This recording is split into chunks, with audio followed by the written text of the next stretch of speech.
Normalmente, quando nós nos reunimos para pensar, para conversar sobre o que nós fazemos sobre a música, sobre a arte, nós questionamos muito em relação ao qual é o nosso objetivo. Ter uma música de qualidade, sim, mas acima de tudo, não só tocar, não só fazer belos solos ou belas harmonias, mas perceber que a gente não está aqui para aparecer. Não estamos aqui para ser o Jonathan tocando, ser o Caio tocando. Não. Nós estamos aqui como instrumentos.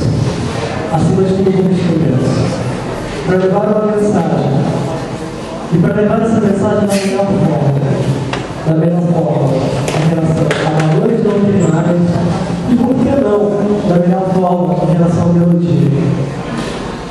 Porque não estamos aqui para fazer musiquinha. Estamos aqui para fazer música. E não estamos aqui para levar a doutrina de qualquer forma. Estamos aqui para levar a doutrina com qualidade. Qualidade em suas melodias, qualidade em suas letras. Atingimos esse objetivo? Provavelmente ainda não.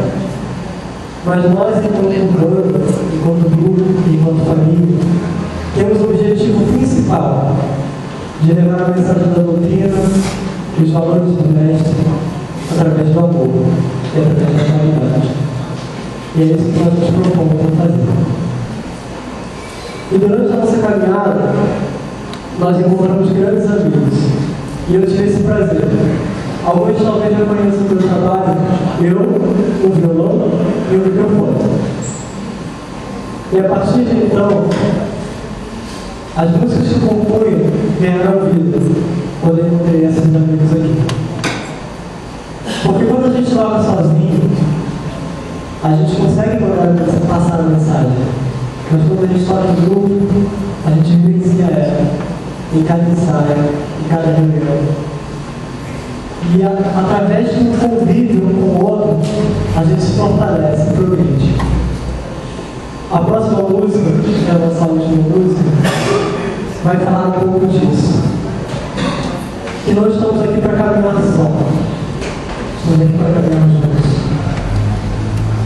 E aqui com o Bando Horizonte, não com o Jonathan Moreira, não com o Caio, mas com o grupo, estamos aqui caminhando juntos.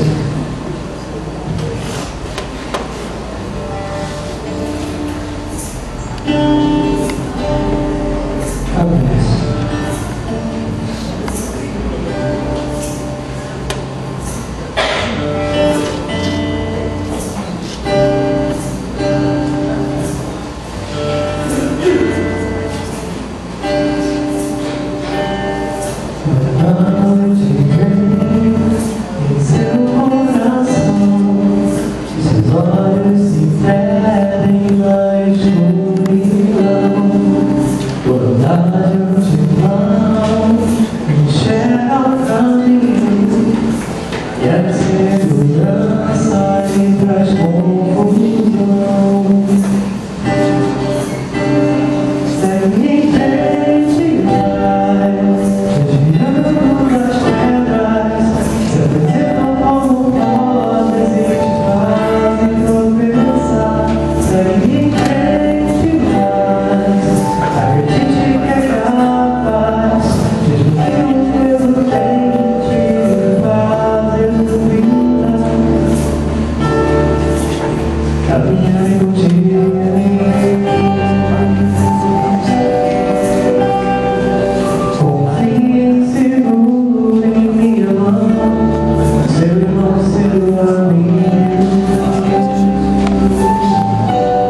Por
baixo,